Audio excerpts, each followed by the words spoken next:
YouTube Live. I have no idea how this is going to go. I'm only doing it as an experiment, but I am here to talk to anybody who wants to ask me any questions, who've watched my content, has watched my content for a while, has only started watching it. I will answer any questions. I have no idea how this is going to go. I'm going to give it a little bit of time, see what happens.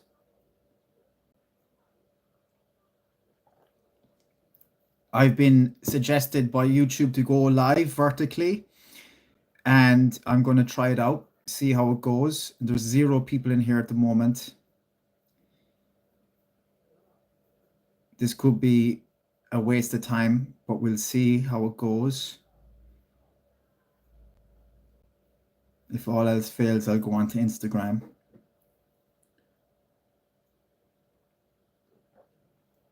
It looks like there's absolutely nothing happening in here. This could be a total waste of time.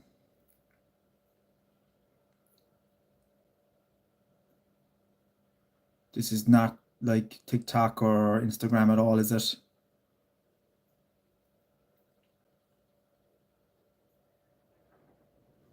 Yeah, I don't think this is any good. I'll wait till 3 minutes, and if no one comes in 3 minutes, I'll leave.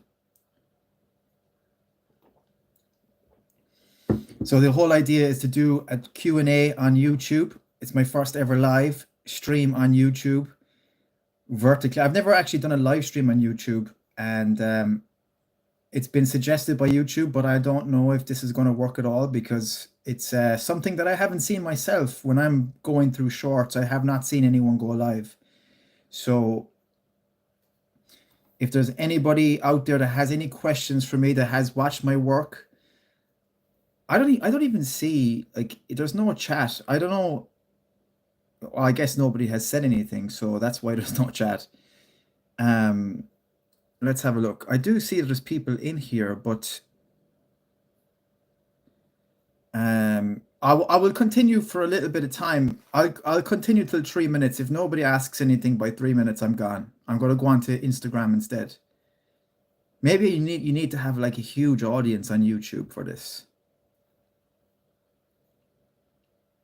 Doesn't look like much is happening on here. I don't think I'm going to continue this, unfortunately. At least I gave it a try anyway. There's 10 people watching. So I don't know if any of you are watching my content. Has anyone watched anything that I've done? Does anybody have any questions? It says there's 10 people watching now. So who are you, guy? Well, I would assume that I am someone that does YouTube, because I'm on YouTube Live. So that's who I am. But if you don't know me, I mean, I make content on Irish history, mythology, and folklore.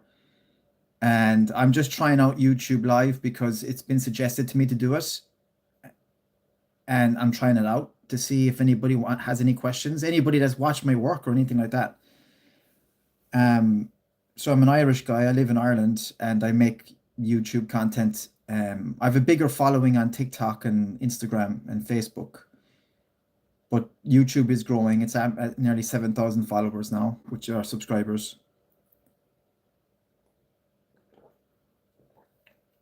So yeah, I will go for another minute. There seems to be a few people watching, but nobody asking anything.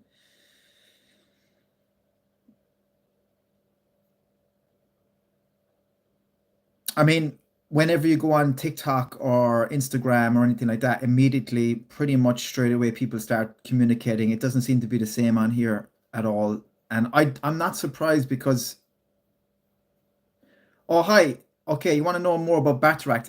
Well, I will give a bit of information, but the first thing I would love for you to do, SB, is look at my channel, because there's actually the 25-minute documentary is scheduled for Monday night at 8:30. So all the information is going to be there. So hello, Dev Natal.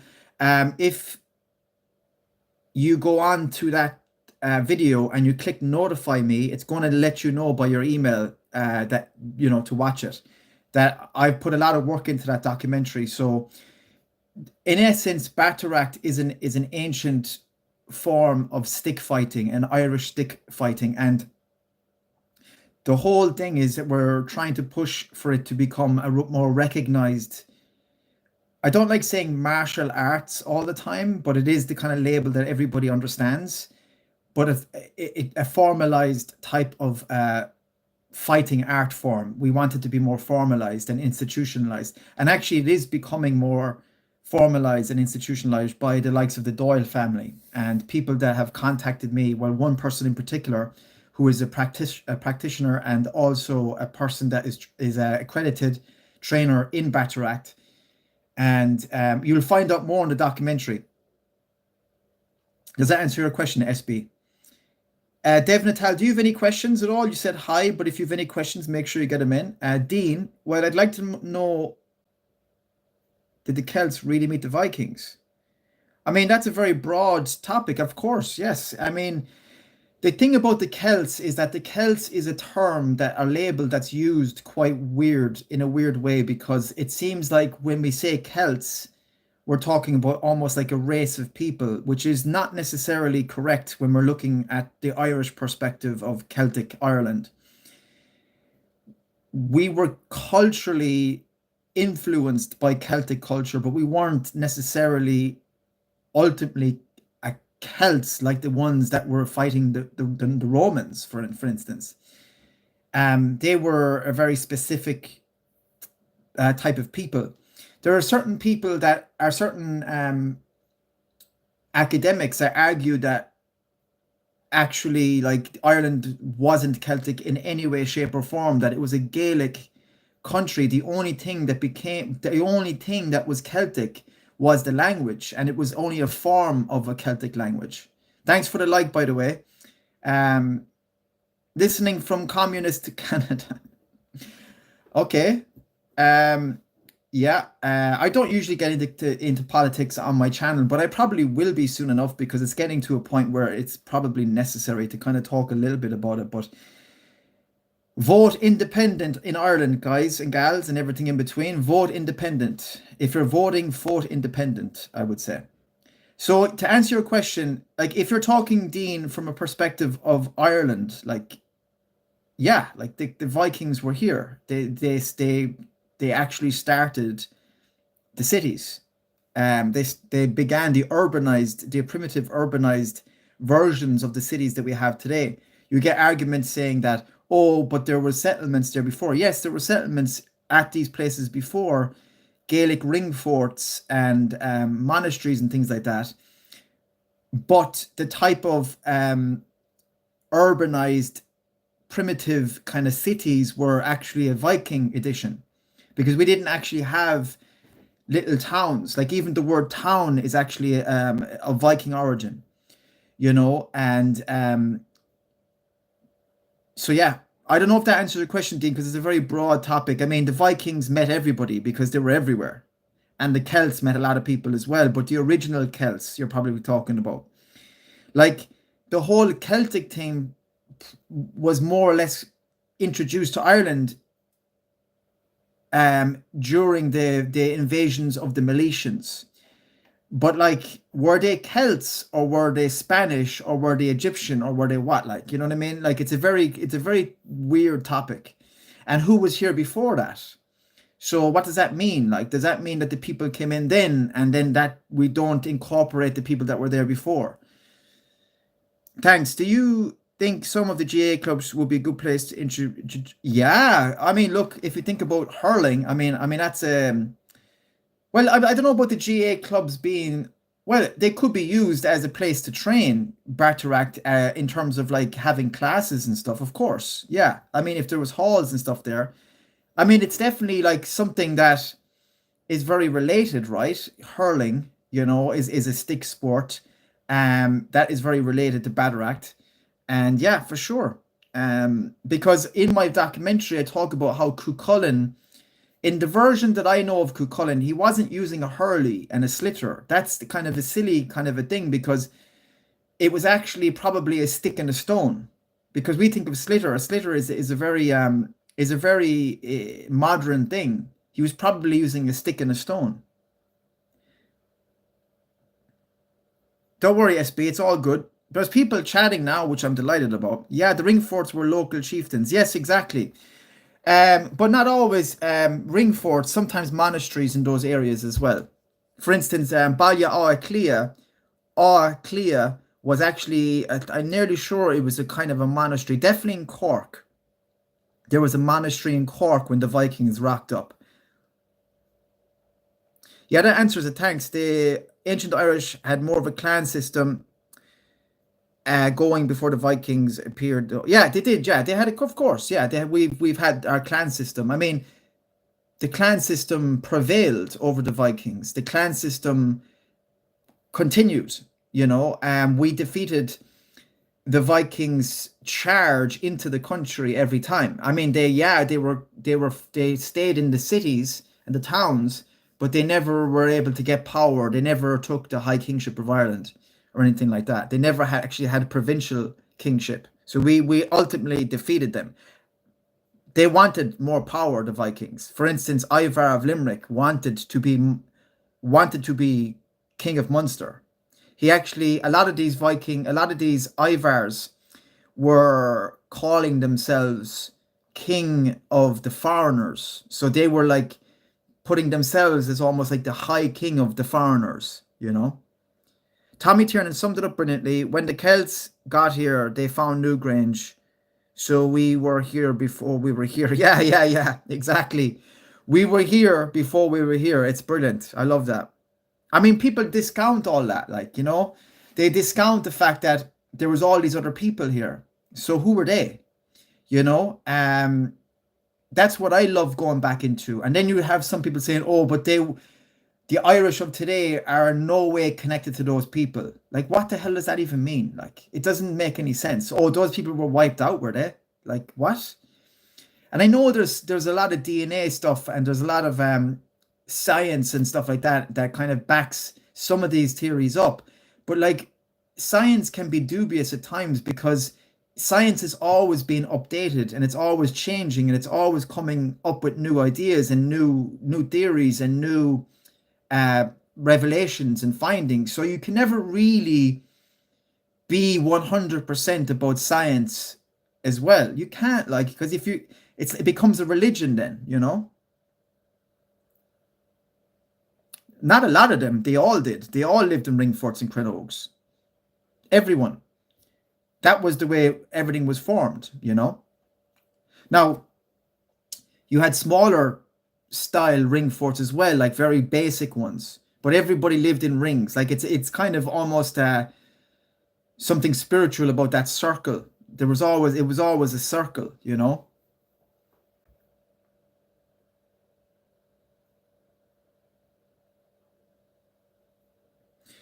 What? Really? That used to be OPW used to have a free Wednesday of the month, and that was quietly scrapped during COVID. Shocking. But why didn't they continue that?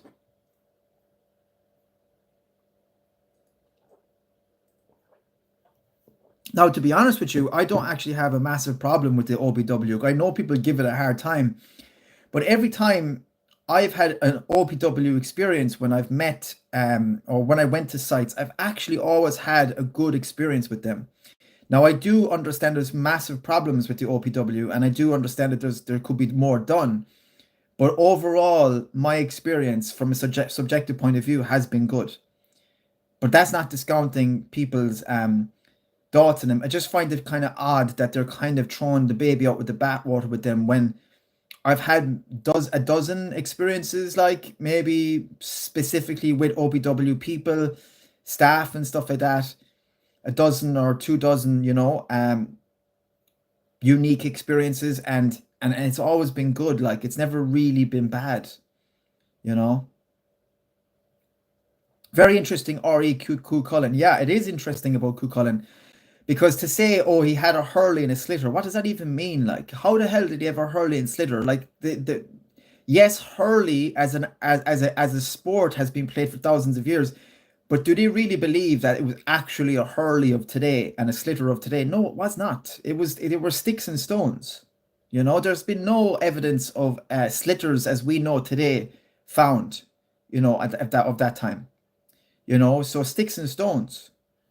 You know, it's like the old saying goes, sticks and stones may break my bones, but names will never hurt me. There's people played with sticks and stones, like, you know.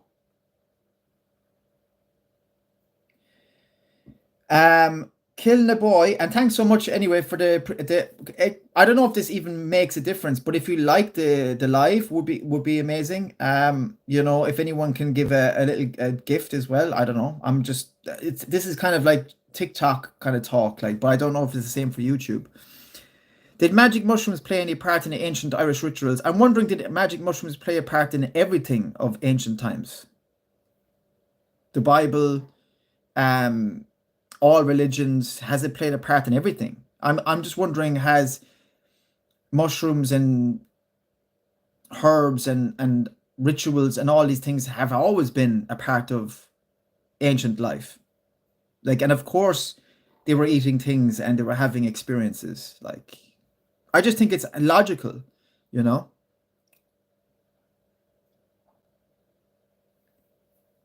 Probably Kreischer is debatable. It's debatable. I don't know. So, kind of spiral, what you mean? Kreischer?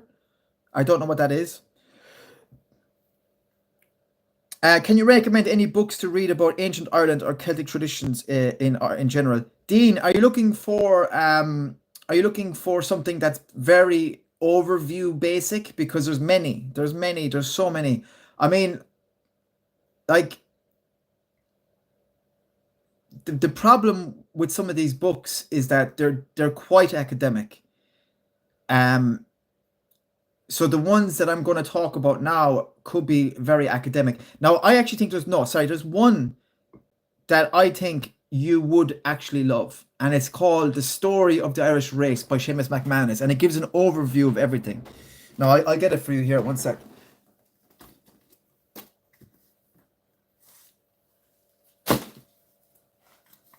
I'm just grabbing three books here now, okay? So this one, The Story of the Irish Race. Sorry, it's if you flip that, it's The Story of the Irish Race by Seamus McManus. The reason why I say this is because it gives an overview of history in Ireland from very ancient times right until now, and it's very easy to read. Mythical Ireland by Anthony Murphy will give you a good insight into like the ancient sites, what it all kind of means in terms of astrology, and also how the ancients, built these sites with all astrology in mind. It was astrotheology back then, right? And also, if you wanted something more academic, but it's an overview which is easy enough to read, but it's from a very good historian called Sean Duffy. Is The Concise History of Ireland by Sean Duffy, who I met in Trinity College. Very nice individual, massive inspiration to my work. Invoking Ireland by John Moriarty is certainly not a history book as such. It's more of a philosophical view of Ireland, and a more of a kind of like a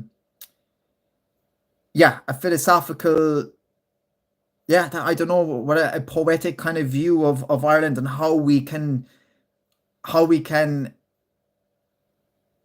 almost instill in ourselves a kind of a purer form of Irish spirit.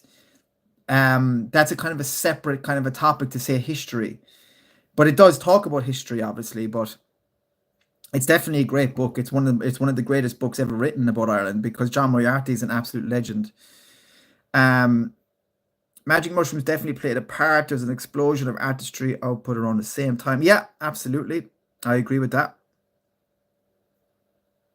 Doesn't mean though, I wouldn't be advising people in any way, shape, or form to be doing any of that, because that's not what I'm about. Like, it's everyone's business is their own business, but that's not what I'm saying here either. I'm just agreeing with the fact that, yeah, it's very likely, but there's nothing wrong. I've zero problem with what people do in their own private time. No problem, Dean. I hope that's helpful. Think Sean Duffy, Seamus McManus, and Anthony Murphy. And actually, Dean, if you're very interested in historical fiction, I have a book out talking about Brian Boru and the Battle of Clontarf. And actually, right now, it's on sale for Black Friday. So if you go on to www.bertiebrosnanfilms.com, you will get it as an ebook for €2, or you can buy it as a premium paperback for €17. And it's getting massive, really great reviews, and I'm really happy with it. I'm into the hundreds of copies sold now, and I would love for you to experience that. And if you want, you could also send me a picture with you in the book, and I would feature you in my stories. That's up to you. If you want a little bit of a Instagram, Instagram kind of story, kind of stuff, like if you're into that. There will be a sequel to the book. Yeah, I'm going to be writing a new book in the new year. I want to get the audio book done for Forgotten Prince, and then I'm going to announce the sequel. It's all very hard work, so it just takes time. But yeah, there's going to be a sequel to the book. It's going to continue the story. Bumpy Fred, did you get the book? Did you buy it, or because you're asking about the sequel? Just wondering, like, because it is on sale right now. If anybody's interested in that, I would love for people to go and purchase it, because honestly, the biggest thing that helps me is when people purchase the book or the merch. I have merch on sale, Brian Boru merch as well. Thanks so much, Dean. I appreciate it, brother. No pressure, obviously, but like, it all helps the channel. My GA club is named after Brian Boru. Up the Borus. 1 second, I'll come back to you in a second. Just wait there. I'm actually bringing you the t-shirt. I just want to show you to see what you think.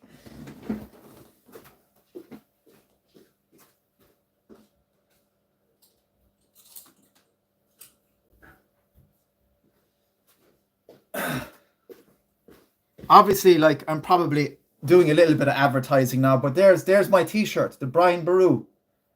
Brian Boru, the High King of Era, established 1002 AD. What you make of that?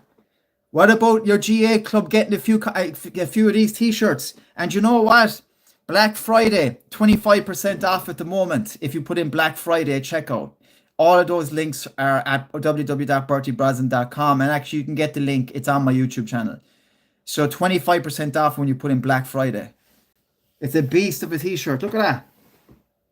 Look at that for an absolute star. We need Brian now. We need Brian. Vote Brian Boru. Vote Brian Boru. All we need now is a Brian Boru to take over the story. Thanks so much. And you know what, Dean? Can I give you a bit of advice? And I promise this comes with the ultimate respect and love. I don't know you or anything like that. I'm just saying it as a person that really wants to put out the right message. It's Gaelic history when you're talking about Ireland. I just want to say that to you, right? Because when you say Celtic history, it's very broad, and it talks about so many other countries. And it talks about something that is actually so ancient and not necessarily massively correlated with Ireland, in the sense that it was only really a cultural Celtic thing that we had here. If you say to me, I'm getting more interested in Gaelic history, then that makes more sense in terms of an Irish perspective, because Ireland is a Gaelic country. That speaks Gaeilge. Well, we used to speak Gaeilge, but we're a Gaelic country. So this is something that we really need to understand, is because it gets very mixed up. And I say that was not supposedly. It's not. There's no Gaels supposedly. With the greatest respect, Spiral Moss. With the greatest respect, it's not supposedly. We are Gaels. That's what we are. I mean, I'll prove it to you. Sean Duffy, a professor in Trinity College, who I met. 1 second now. When he talks about the end of the Gaelic world, this is when the Normans invaded. The end of the Gaelic world. We're Gaels. We're 100% Gaels. The Celtic thing is a little bit wishy-washy. Um, yeah, Spiral Mask, great stuff. Lovely artwork on the t-shirt. Did you do the designs? Yes, I did do the designs. I will be honest, I had help from AI, but I did do the designs myself. Everything that I create is actually from me, from my mind, from my stories, from my imagination, with the help of some software for sure. But yeah, it's beautiful, beautiful. That's exactly how I imagined them as well, by the way. 1000 AD. For some reason, I thought the Boru was much older. Is his existence in the story 100% real, or is it a bit like Jesus? What? Jesus is real as well. Brian Boru was born 941 AD and he died in 1014 AD. He was 100% real. He's buried in Northern Ireland. He was born in Clare. Again, I can kind of prove it from I can prove it from Sean Duffy himself. One second.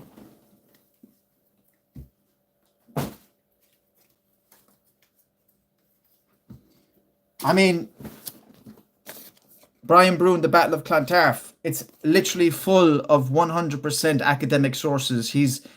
I've had this asked before, and I'm actually a little bit surprised, and I say this with the greatest respect. It's like, yeah, the story has become legendary, but the person was real. He's a historical character. And in fact, it's not that I believe, I know Fionn McCool was real. His death was actually written into the annals of Ireland. So I actually think there was a version of Cuchulainn. I think there was a version of these people.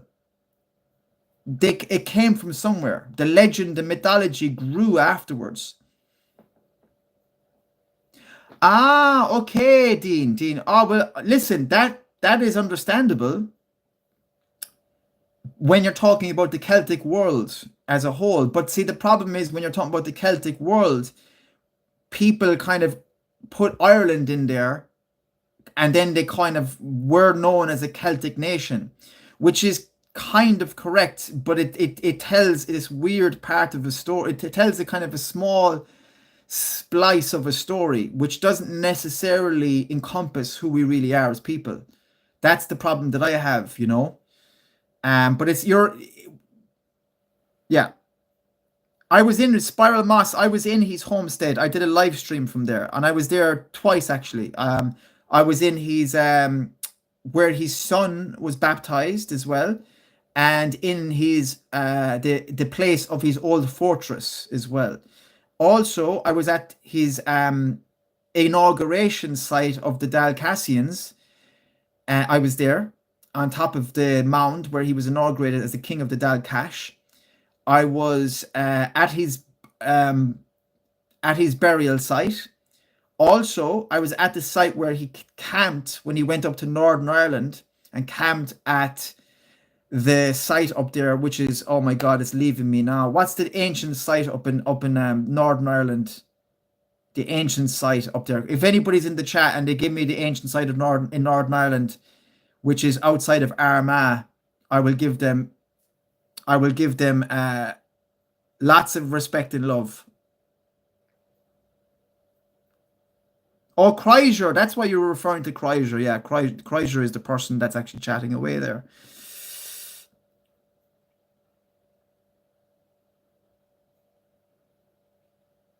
Oh man, he was unbelievable. What Brian Boru did was unbelievable. He did stuff in that time that was just unheard of. He traveled the length and breadth of Ireland, campaigned all around. Look, I'm going to show you some of the campaigns that he did.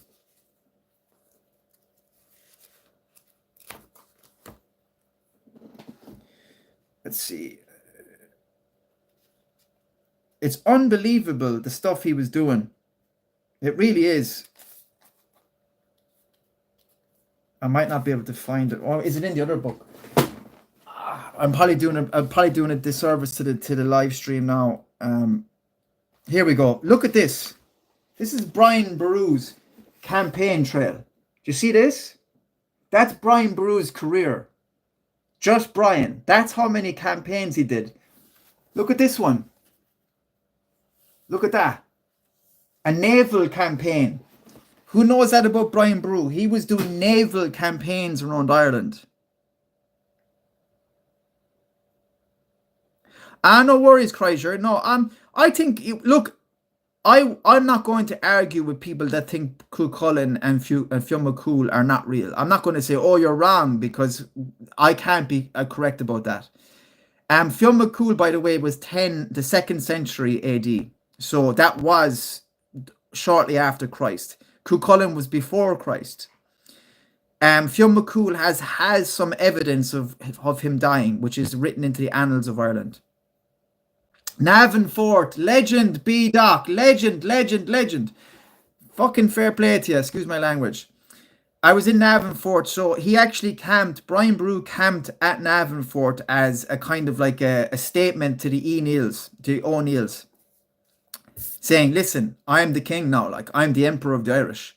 So from Navan Fort of the Gaels, the emperor of the Gaels, from Navan Fort you can see the place where he's buried.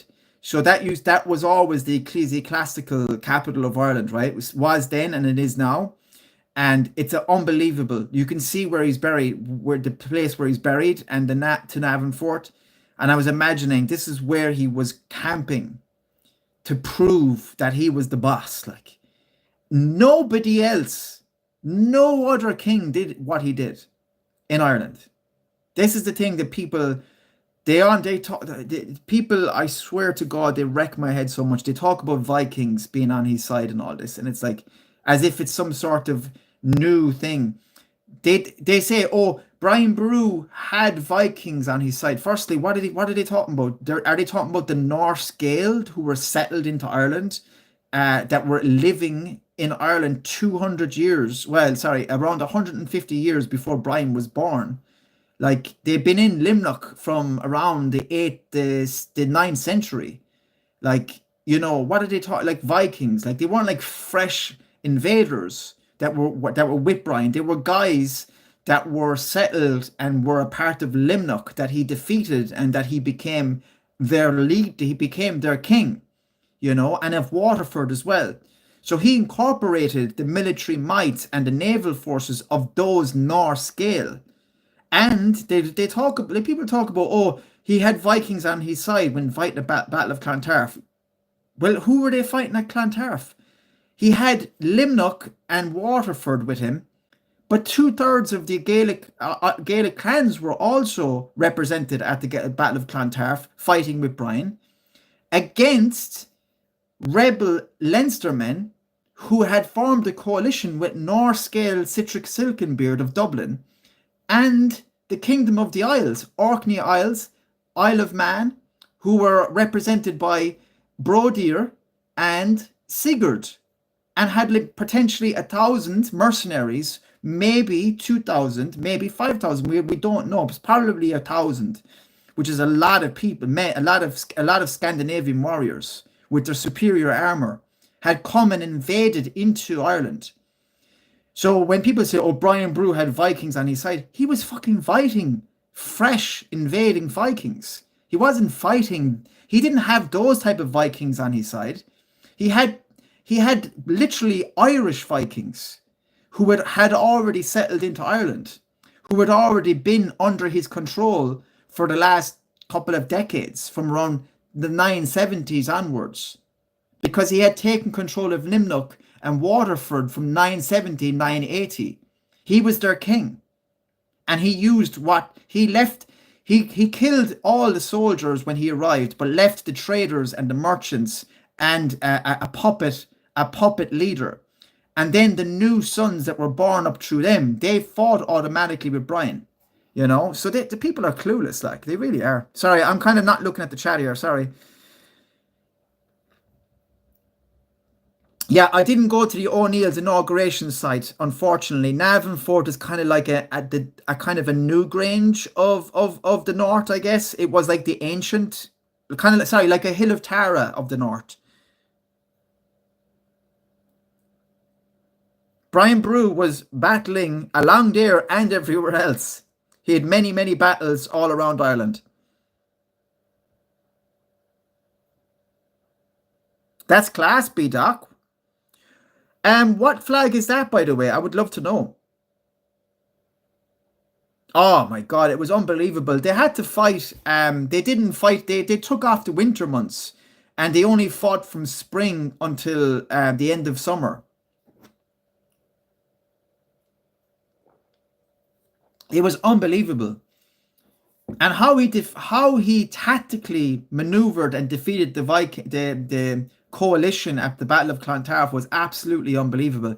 By the way, people, I know I said it already, but my book, Forgotten Prince, actually is a version, my version of the story, the night before Clontarf, during Clontarf, and the days after Clontarf. So I'm very proud of the story. It's only a novella, so it'd be very easy to read. It's like 25,000 words. It's got artwork in it, and it's got the script, which is based off of at the back as well. It's on sale right now if you go onto Amazon, and if you go on to all the other ones, which is linked in my profile, www.bertiebrosnanfilms.com. So does anybody else have any questions? Let me go through here. Tullahoe, is it Tullahogue? Tullahogue?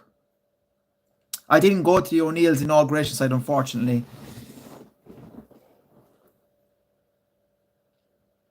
I really appreciate the bit of interaction.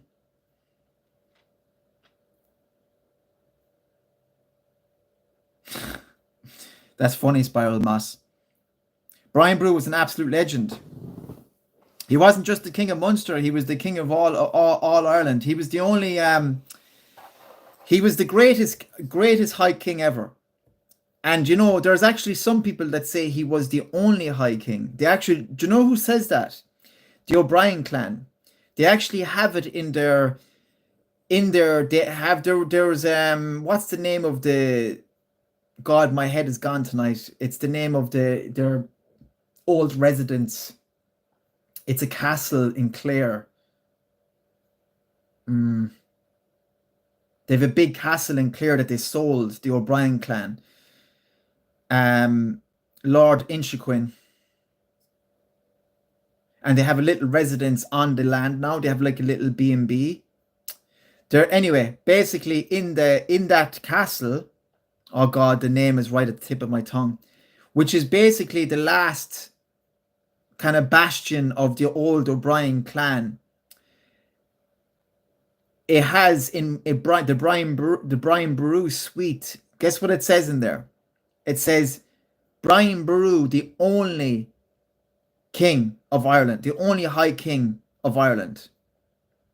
And the reason why they're saying that, which I don't agree with that, by the way. I think he was the greatest, but he wasn't the only.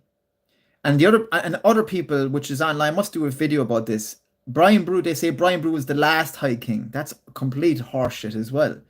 That's not true at all. Like, his son became High King after him. Like, and then they say, oh, they were Mael Shacknail, Malachy Moore first, and then Donnacha became High King. Then his grandson became High King.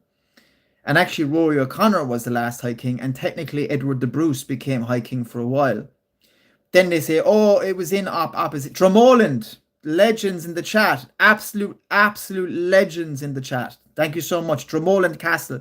That was the O'Brien clan. That used to be owned by the O'Brien clan. And they still have some sort of luxury B&B on the premises.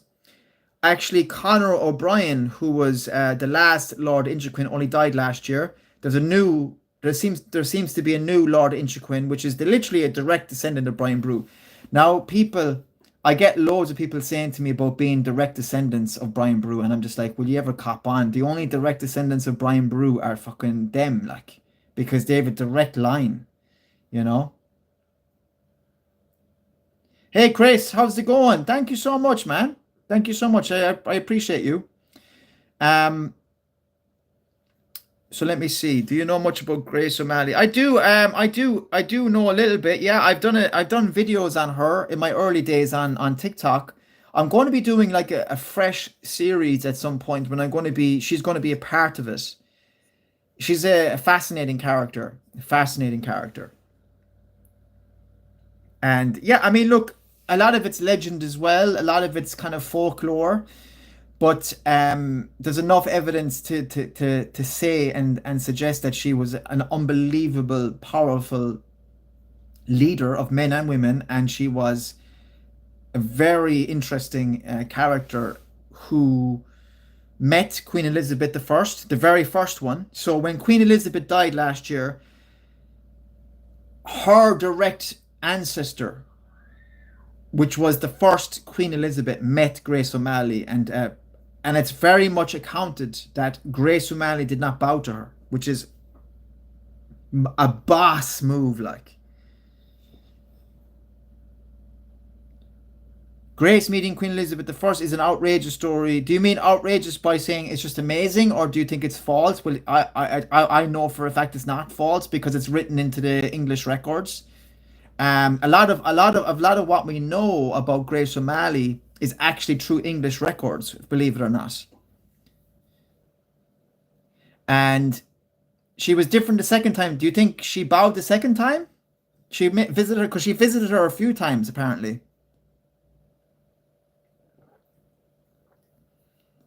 Yeah, it's outrageous. Yeah, but the thing is, right? It's kind of obvious what happened there, right? So she was kind of technically, not technically, not technically. She was known to be a queen, a queen of the west of Ireland, right?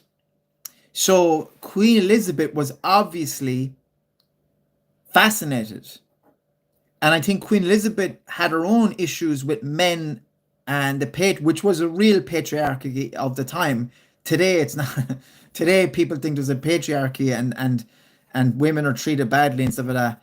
Go back then and you'd see what real patriarchy the patriarchy was. That was real patriarchy. And it's actually very much evidenced through the fact that Irish men wouldn't write the real story of Grace O'Malley afterwards. And actually most of what we've known about her is through the English records, believe it or not, because they were just amazed by it. And I guess because they had a female queen, it wasn't necessarily such a huge deal for them to realize that there was an Irish female queen of sorts who was putting it up to everybody. So they were able to kind of like detail this. Yeah, Elizabeth, she was impressed by her. Now, I will say this, Grace O'Malley, in the end, like a lot of the Gaelic lords, they in essence submitted in the end, because really what Grace was doing was, yeah, Spiral Moss, I'll be going soon myself, but I really enjoyed it too. Thank you so much. I really appreciate the support, people. Thank you so much. And I'm glad I came on here because I was actually on here for 3 minutes before anybody came on. And I was like ready to kind of stop it, and I'm glad I stayed on. In the end, Grace O'Malley was getting her pension and getting her family looked after, and a lot of the Gaelic lords did that. So was Grace O'Malley an absolute, complete and utter legend? I think she was, but then it gets to a point when it gets a little bit dodgy because she basically got an English pension, which I can kind of understand, like in a security point of view, especially from a female perspective. Security is hugely important, and actually, making sure her line is looked after. And there's nothing wrong with that, but let's just be real. She did kind of submit in the end, Hello, Ireland belongs to the Irish. What a name. Appreciate you being here. I didn't see a notification of live stream. I literally just came on. I didn't put up any sort of notification. I don't know how YouTube works live streams, to be honest. I just literally came on. I didn't make any sort of plans. Hugh O'Neill. Do you know what? I'm actually going to be doing a video on Hugh O'Neill, which is a guy that I find absolutely fascinating, because he's the only, as far as I know, commander that defeated Oliver Cromwell in a battle.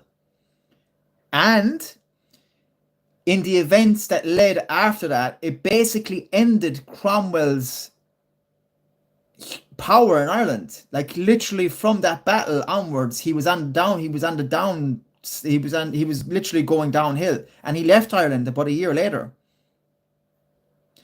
Yeah, B-Doc, I will try to make sure the settings are correct. I don't know how this all works. I don't know if my settings are wrong, or if it's not, if it doesn't do it like that.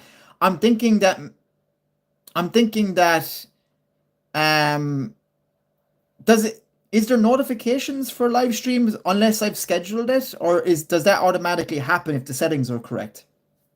I'll go on to YouTube afterwards. Kind of like pardon the pun, or is that, I don't even know if that's pardon the pun, but like, go on to YouTube while I'm on YouTube. Like, it doesn't make any sense, kind of oxymoron. Hugh O'Neill basically defeated Cromwell by setting up his town, the town of Clonmel, to outsmart Cromwell, basically, because he knew exactly how Cromwell fought.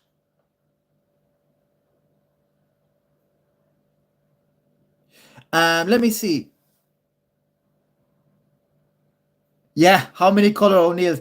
You see, the reason why they call him Hugh Dove O'Neill, right, is because there was his father and his grandfather were all Hugh O'Neills, and the Hugh O'Neill that's actually very much more famous than him. And also Hugh Dove O'Neill had black hair, which was actually not necessarily hugely like a jet black, and it was a little bit uncommon for Irish to have jet black hair. And something to keep in mind, people, he wasn't born in Ireland. He was actually born in Holland. I'm pretty sure it was Holland, because the Hugh O'Neills, the flight of the Earls happened, and he was born outside of Ireland. So, and technically he was, like my mother was born in London. He was a plastic paddy as such, He was born outside of, and I hate using that term. I know it's a bit derogatory. Back in our day, it was a bit funny, but he wasn't born in Ireland. So if anybody doubts people that are born in other countries of Irish blood, I really think people need to get out of that. Belgium, wasn't it? Belgium. You could be correct there, actually.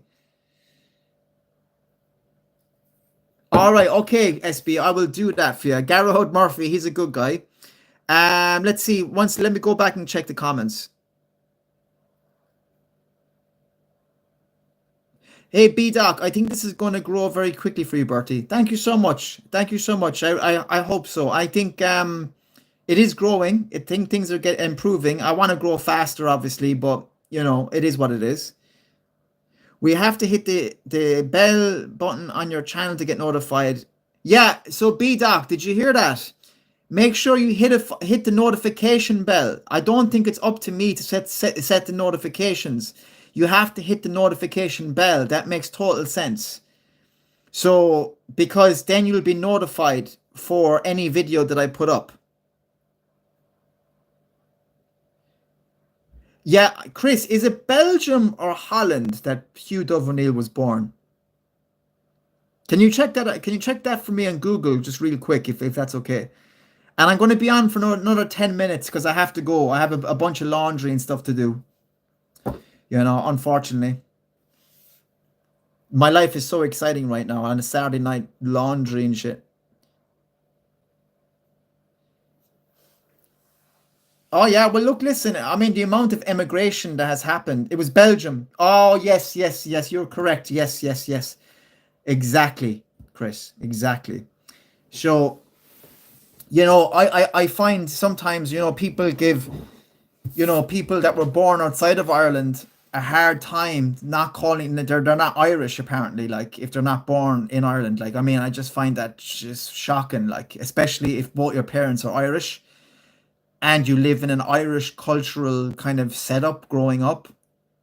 I think, like, you are Irish. Like, it gets, obviously, if other ethnicities and races come into it afterwards, yeah, like you become more diluted. But like I'm very much about the diaspora, the diaspora, or the diaspora, whatever they call it. I'm very much about people that are internationally born to Irish parents being they're Irish, like in my opinion. And Hugh O'Neill proves that. He came back and he fought Cromwell, like, you know. Um, so like what's better than that? Yeah, Chris. Well, yeah. I mean, yeah, that's a good point because we have. I would argue kind of not so much though. Like, I mean, if you're talking about the invaders and the colonizers and stuff like that, the realities of Britain was that their DNA is very closely related to us. So, are we diluted?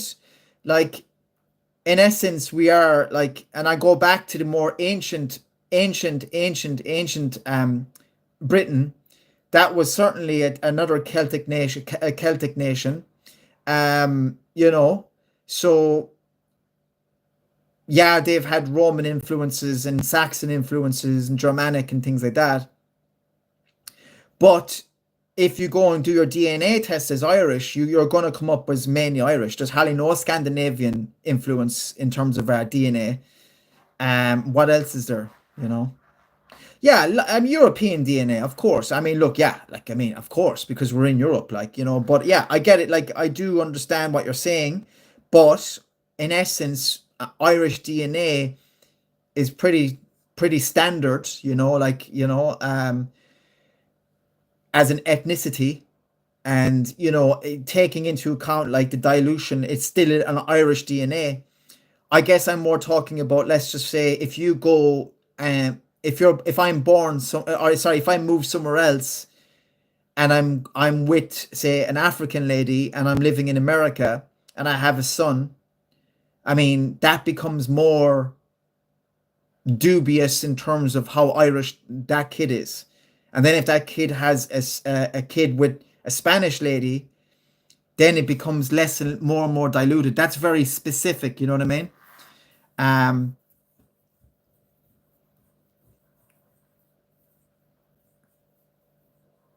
yeah, it's not diluted. Like I don't necessarily would agree with that either. And not really, Chris. Honestly, I'll be honest. Like if you actually if you look at the DNA tests, there's actually only ever around 2% Scandinavian. It's very minimal. That just shows how much we kept the Vikings back and actually how much they stayed in their own groups. So they did intermingle and intermarry quite heavily after. Actually, they intermingled and married quite quickly when they arrived. So it really, they kind of lost. The Scandinavian thing became very diluted very fast when they came here, you know. So there's not much, and there wasn't that many of them, you know. So Normans as well. I mean, the Normans weren't necessarily coming in their thousands in the beginning. They're only coming in the hundreds and potentially up to 1,000 per battalion, and they were taking wives of aristocracy. So it wasn't they weren't commoners. So, and a lot of those kids then were sent off to other places to marry in aristocracy. So there's not a lot of French DNA in Ireland. There is some though, for sure. There's some French, there's some Spanish, there's some Scandinavian, but it's very minute. Like, have a look at it. Go look at it, and it's very clear. I'm not arguing with you though, in the sense that there are those qualities in our DNA structures for sure, but like there, and I don't know much about DNA and all that kind of stuff. I kind of steer clear of it. I don't know why. I'm just not interested that much in it. But it's absolutely abundantly clear when I do read anything on it that the majority of Irish are very just full on Irish. You might get like Scottish, a bit of Scottish, a bit of Scandinavian, a bit of Spanish, a bit of French, a bit of English, but very minute, you know.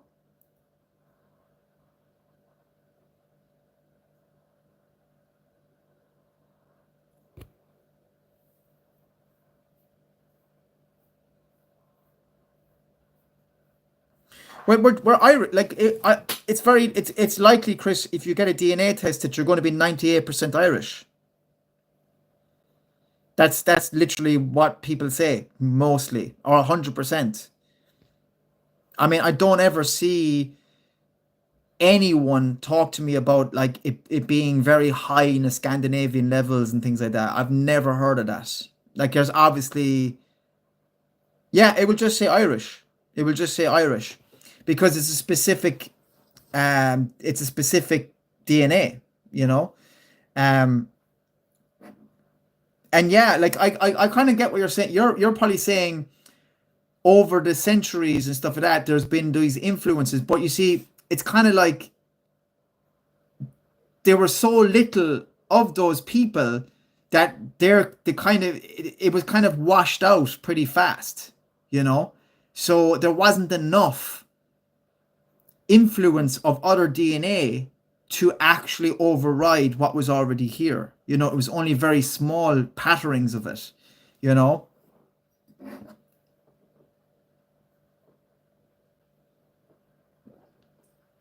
I'm probably going to have to end this in about 5 minutes. It'll be on the 60-minute mark, then the hour mark. I said I was going to come on for an hour because I have a few bits to do. But it's been an absolute pleasure, people. It really has, and I actually loved it, and I loved a little bit of back and forth here as well. Because look, I'm not an expert in this.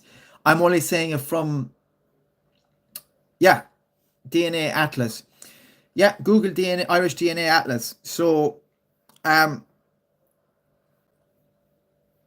by the way, people, look, I will just end this with kind of saying, look, if you want to support what I'm doing, yeah, I love the topic, Chris. I love talking about it because I'm learning, and do you know what I'll do? Like, I kind of will kind of look into it afterwards. Like, I'll kind of like try to like I've been saying certain things, so what I'll do is I'll do a little bit of research on it again, although I have done. Um, I do get a little bit like it's kind of like algebra or something when I hear about all the DNA structure and the DNA labels and characteristics and all that. I kind of just kind of goes over my head. I don't know why that is. Certain topics that it just goes over my head for some reason. But the consensus of what I'm hearing is that the Irish are Irish, and there's not much else happening here except for some Scandinavian and some obviously British, in all its forms. Like, yeah, there's a lot more people in the chat now. So look, it's a pity that I have to end this now soon. But look, I will say, look, if anybody is willing to just support the channel, really likes what I'm doing. One thing you could do, you could watch a documentary on Monday night at 8:30. You could get onto the YouTube channel now. It's for free. Just click on the like button. Make sure you click notify me. It's about Battera. It's the ancient Irish martial art. The documentary is 25 minutes. If you can come on there on Monday night, I would be absolutely delighted to make sure to get that documentary some traction. If you want to, donate or buy a product from me or anything like that, that's really unbelievably helpful. Like the t-shirt, I don't have a copy of the Forgotten Prince because I gave away my copies, but you can go on the t-shirt Brian Brew. It's actually on sale, 25% off, Black Friday at checkout. If you go on to www.bertiebrosnanfilms.com, you can get everything there. I've tagged the products actually in here on YouTube as well. The book for Forgotten Prince is actually on sale at the moment as well. Automatic price deduction already in there. You don't have to put in any checkout code or anything. I would love for you to purchase the book and let me know what you think and get in touch with your picture. I will put it into my stories. If anybody wants to reach out to me on Instagram, if you decide to purchase anything, let me know, and I will definitely put you in the stories if you want that. And is there anything else? There's actually a PayPal link and a buy me a coffee thing. I hate saying all this, but I have to because I need to always make sure that people know that they can actually help the channel if they want. There's no pressure. Make sure you hit the notification bell on the channel as well, so that you get notified by my lives and also by the videos that are coming up. And yeah, that's it. If you want to follow me, you know what would be amazing? If you followed me on Instagram at Bertie Brosnan Films, and let me know that you followed me. If you follow me tonight and let me know you're on the live stream, send me a DM and I'll follow you back, okay? That's a promise. Just let me know by DM, follow me, and I'll follow you back tonight, okay? Make sure you do it tonight now because I'll forget otherwise. And what else? I'm on Facebook as well, at Bertie Brosnan Films. And I'm also on TikTok at Bertie Brosnan. I do live streams on TikTok that are a bit different to here. So people, thank you so much. Goramila Ma, Gwiv Galer Macorja, Babe made it kind and Slán go fóil. I'm going to wish you all well. And I know it's too early to say Happy Christmas, but I do want to say that I wish you well for the holiday season that is coming up. And I really hope that everything is going well in your life and also with your families and friends and stuff like that. And for you personally, and I wish you the very best, okay? And yeah, that's it. I'm gonna leave it at that. So God bless you all, and I look forward to seeing you again on a live stream, or actually, thank you so much. On Instagram or wherever. God bless. Take care, everyone. Slán go fóil. Take care and well done. And I really mean I'm thankful for the interaction tonight.